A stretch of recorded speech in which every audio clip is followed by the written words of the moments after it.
High বন্ধুরা, আজকে ছিল আমাদের জয় মঙ্গলবারের উপোস, আমার আর আমার শাশুড়ি মায়ের।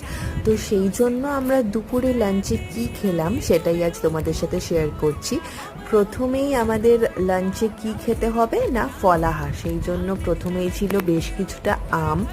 তারপর যে ফলাহার মাখাটা খেতে হবে তার জন্য আমি রেডি করে রেখেছিলাম কলা, সন্দেশ, মিষ্টি দই, চিঁড়ে আর মুড়কি। অনেকে এর সাথে মুড়ি খেতেও পছন্দ করে, কিন্তু আমি করি না, তাই আমি মুড়ি নিইনি।